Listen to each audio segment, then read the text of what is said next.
resoluções de questões, nós estamos fazendo reforço de conteúdo do assunto regra de três composta. Vamos fazer mais uma questão. Esse assunto é um assunto importante. Vira e mexe aparece em concursos, né? Então é importante a gente recordar o assunto, né? Não é uma questão difícil, é mais uma questão, quer dizer, digamos assim, questões iniciais, né? Não são aquelas questões desafios de regra de três composta, algumas delas são dificílimas. Só para que vocês tenham uma noção, algumas são muito difíceis, não são fáceis, não. Então, estou fazendo, obviamente, a base, né, o início, digamos assim, né, dando uma recordação mais ampla, começando sempre da parte inferior, e aí vai o conselho, que eu gostaria de pegar esse gancho, já que eu tenho percebido em algumas dúvidas, né, algumas situações que eu vou relatar aos amigos agora. Você, quando está se preparando para algum concurso, você está estudando para uma prova, alguma coisa desse nível, você tem que começar sempre, sempre, e aí não é sugestão, aí estou sendo muito direto, tem que ser assim. Você tem que começar dos exercícios mais simples e aos poucos você chegar nos exercícios mais difíceis. Não adianta começar do mais difícil para o mais fácil. Não existe. É uma escada, gente. Você não sobe a escada, né? Você não chega no topo da escada sem começar do primeiro, segundo, terceiro degrau. Você pode até pular 2 degraus ou 3 de cada vez, mas você tem que ir aos poucos. Você vai num crescendo. Então, se você começa, eu vou dar um exemplo claro. Quando você começa a estudar dos exercícios mais simples, você vai acertando os primeiros, né? E isso vai te inflando, o teu ego vai se inchando e você vai começando a compreender, entender e você vai se tornando mais amigável com a matemática. Quando você inverte o processo, quando você começa do mais difícil, né? Vou começar do mais difícil para o mais fácil. O que acontece? Você erra o primeiro, erra o segundo, erra o terceiro, por quê? Você está indo lá você está pulando por uma série de degraus. E aí você começa a desanimar, o teu ego vai lá para baixo, você começa a eu sou muito burro, eu não consigo entender nada de matemática. Claro, você começou ao contrário, gente. Você começou da fase mais difícil. Começa da mais fácil, porque você vai acertando a primeira, a segunda, a terceira. Na quarta você já esbarra um pouquinho, mas não, eu errei aqui, que besteira. Ou seja, você vai aos poucos conhecendo e quando chega na última, na mais difícil, essa aqui realmente é muito difícil, eu não vou nem tentar, essa é muito difícil. Mas só que você está consciente que você já sabe matemática. Você começa na mais difícil, gente. Então eu falo isso que eu tenho percebido alguns companheiros, né, que nos enviam dúvidas. Então ele às vezes pede uma dúvida muito simples, né? E daqui a pouco ele pede uma dúvida dificílima. Aí não rola, gente, porque você não vai conseguir aprender assim. Você vai desanimar no meio do processo, vai perder toda a vontade de continuar a estudar e parou, acabou. Mais um concurso que se foi, mais um sonho que está desfeito. Então vai aos poucos, gente. Vamos fazer aos pouquinhos, devagarzinho, que a gente chega lá. Começar do mais difícil, não vai rolar nada nunca. E aí, eu sou muito sério, sincero. Se você me pergunta assim, quem descobriu o Brasil? Tá? Pedro Álvares Cabral, Aí daqui a pouco você pergunta para mim, mas a que horas, a que momento, qual era a estrutura socioeconômica, político-social que estava influenciando a Europa no momento da. Porra, cara, responde a primeira. Primeiro aprende que foi o Cabral que descobriu, depois entra nos fatores socioeconômicos, culturais que influenciaram. Não, senão fica difícil. Invertendo o processo fica difícil. Vamos fazer que eu já falei demais, não é isso, gente? Vamos lá, diz assim a questão. 20 máquinas trabalhando 8 horas por dia levam 6 dias para fazer um determinado trabalho. Quantas máquinas serão necessárias para executar o mesmo serviço se trabalharem 10 horas por dia durante 12 dias? Temos aqui uma regra de três composta que tem 4 itens, um deles será o verdadeiro. O importante na regra de três composta, gente, é a gente reconhecer as sentenças. Normalmente não sempre, a regra de três apresenta 2 sentenças.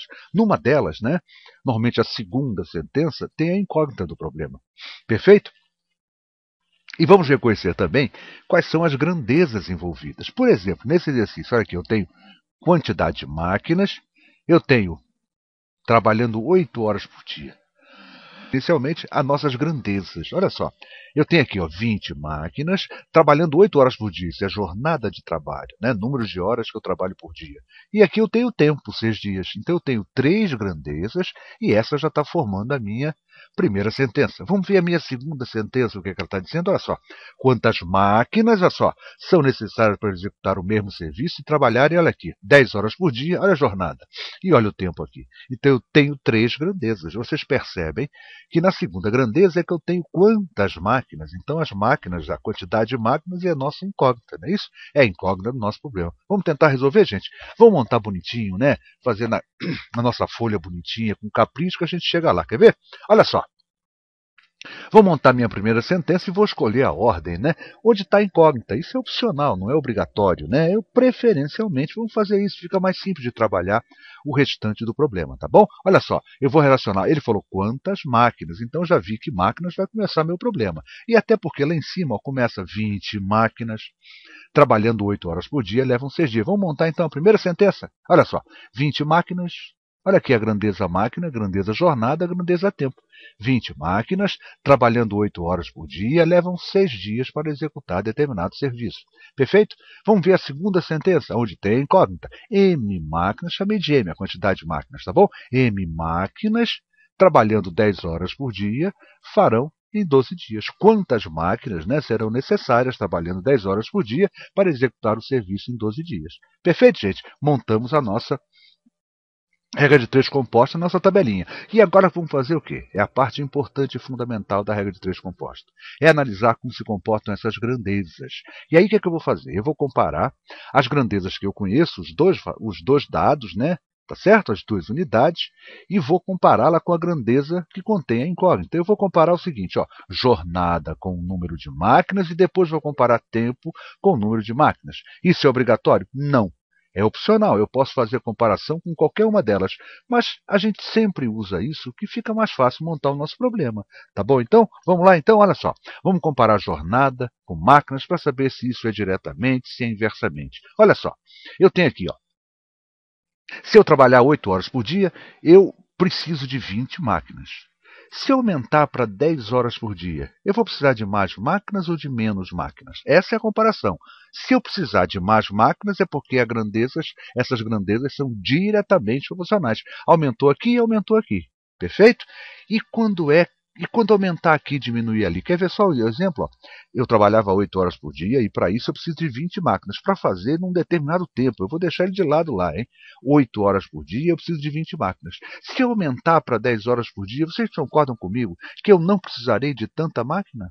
Eu posso ter menos máquinas, por quê? Porque eu vou trabalhar mais horas por dia. Então eu vou compensar essa ausência de máquina com mais trabalho diário. Então eu concluo que jornada de trabalho e número de máquinas e quantidade de máquinas são grandezas inversamente proporcionais. E por que eu digo isso? Porque quando eu aumentei a jornada, eu posso diminuir a quantidade de máquinas. Então jornada e máquinas são grandezas inversamente proporcionais. Tá bom? Vamos lá, agora eu vou comparar quem? Tempo com máquinas também. Eu não posso comparar tempo com jornada, não, gente. Se eu já comparei jornada com máquinas, eu tenho que comparar tempo com máquinas agora. Tempo e máquina. Vamos lá? Olha só. Se em 6 dias eu tenho um determinado serviço a fazer, perfeito? Ó, 6 dias eu preciso de 20 máquinas. Se eu dispor de 12 dias, eu tenho mais tempo. Vocês concordam que eu posso desligar algumas máquinas dessas? Eu não preciso usar todas. Olha só. Com 6 dias, se eu usar 20 máquinas, eu levo 6 dias. Se eu for levar 12 dias, eu não posso desligar algumas máquinas, gente. Então, aumentando o tempo, eu posso diminuir a quantidade de máquinas. Então, eu descubro que número de máquinas e tempo são grandezas inversamente proporcionais. Tá bom? Essa é a fase fundamental, é a parte mais difícil de uma regra de três compostos, justamente a análise das grandezas, se elas são diretamente ou se são inversamente proporcionais. Perfeito? Daqui para frente fica bem mais simples. Quer ver como é que é fácil? Bom, sempre que eu encontro grandezas inversamente, olha a minha proposta. Inversamente. É como se estivesse dada a ordem, né? Inverte. O que eu vou fazer para que eu possa cair na minha proporção resolvente é inverter essas grandezas. Assim, quer ver? Desculpa, as unidades que representam as grandezas, claro, né? Olha só, eu não tenho aqui 8 para 10, inversamente, inverte isso. Eu já monto no meu segundo quadrinho, eu já monto 10 para 8. Eu inverti, ó. O que estava embaixo foi para cima, o que estava em cima vem para baixo. E farei o mesmo nessa grandeza também, que também é inversamente proporcional. O 6 que está em cima vem para baixo e o 12 que está embaixo vai para cima. Então ficaria assim, olha só.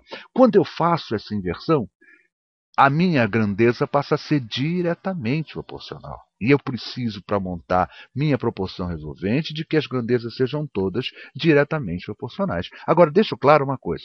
Esse é o problema. Aqui está correto. Aqui já é uma montagem para que eu possa resolver, para que eu possa jogar na minha proporção resolvente. Tá certo? Isso aqui, eu não posso encarar isso aqui e dizer, não, isso aqui está errado, porque... Não é. Aí você fala, mas jornada de máquina diretamente? Não. Eu estou fazendo agora, isso aqui já é montagem para que eu chegue à minha proporção resolvente. Aqui em cima, sim, aqui está correto. Eu estou analisando jornada e máquinas inversamente, tempo e máquinas inversamente. Perfeito? E agora eu posso montar. Como é que eu monto? Olha só, 20 está para M. Aqui tem um T, mas não é T, aqui é M, né? Eu fiquei com T, mas vou deixar o T, porque não há problema não. Ou então a gente mexe aqui e fica melhor. Quer ver? Deixa eu mudar aqui para ficar T máquinas. Pronto, aí fica tudo bonitinho. Em vez de TM, fica T máquinas para não emendar aqui embaixo, tá bom? Olha só, 20 está para T máquinas agora, já que eu mudei, né? Assim como quem? Olha só, o que está em cima continua em cima, multiplicando. E o que está embaixo continua embaixo, multiplicando também. Olha só, 20 está para T, assim como 10 vezes 12 está para 8 vezes 6, depois que eu promovi a inversão. Tá claro então, gente? Vamos ver quanto dá isso aí? Vamos lá? Olha só, eu tenho 20, tenho 10, eu posso simplificar isso aqui, né? Dividindo ambos por 10, eu ficaria 2 está para T, assim como 1 vezes 12 está para 8 vezes 6. E aqui eu percebo o seguinte, eu posso fazer mais simplificação interessante aqui. Olha só, eu não posso simplificar esse 2 com esse 12, olha só, não posso, ó. 2 com 12, simplificando ambos por 2, aqui vai ficar 1 e aqui vai ficar 6. E aí eu percebo que aqui tem 6, aqui tem 6. Não é isso, gente? Eu posso simplificar. Fico assim, ó. 1 está para T, assim como 1 vezes 1 que dá 1 está para 8 vezes 1 que dá 8. Ou seja, T vezes 1 dá T, 8 vezes 1 dá 8. 8 máquinas. Eu vou precisar, então, de quantas? De 8 máquinas. Viu só, gente? Ah lá, eram 20 máquinas. Mas com as novas situações, olha só, eu aumentei a jornada e eu dobrei o tempo. Isso me permitiu fazer o quê? Olha lá. A quantidade de máquinas, se eu só dobrei o tempo, a quantidade de máquinas deveria ser 10 máquinas. Mas ainda teve essa mudança aqui. Eu aumentei 2 horas por dia de trabalho e baixou ainda um pouquinho mais. T é igual a 8 máquinas e essa é a nossa resposta correta. Perfeito? 8 máquinas, resposta certa está aqui na letra A, 8 máquinas. Percebam, gente? Perceberam? Não é difícil a gente fazer com calma, com tranquilidade, nem tão pouco, gente. Eu estou explicando a videoaula, então eu levei um tempo muito grande para fazer, né? Porque eu estou explicando passo a passo, calmamente explicando cada passagem e tal. Você, quando está fazendo uma questão dessa numa prova, é lógico que você leva muito menos tempo que eu, gente. Né? Eu estou explicando, não fica preocupado que você vai levar 15 minutos fazendo a questão. Não é isso, é que eu estou explicando passo a passo. E você sozinho, você faz, né? Em 3 minutos você está a tua questão, 3, 4, 5 minutos, vamos dizer assim, né? Está pronto. Perfeito, quem lhes falou, professor Luiz Fernando Reis, responsável pelo site matemáticamuitofácil.com. Fica daqui o convite para que os amigos visitem o nosso site. Além desse assunto, regra de 3 composta, nós temos lá aritmética e álgebra completíssimas, claro, do ensino fundamental. Tá certo? Então você que está se preparando para o Enem, para o vestibular, para um concurso público, gente, a dica está dada. Vale a pena e tem um dado interessante. O nosso site é totalmente gratuito. Você fica livre para estudar o tempo que você necessitar.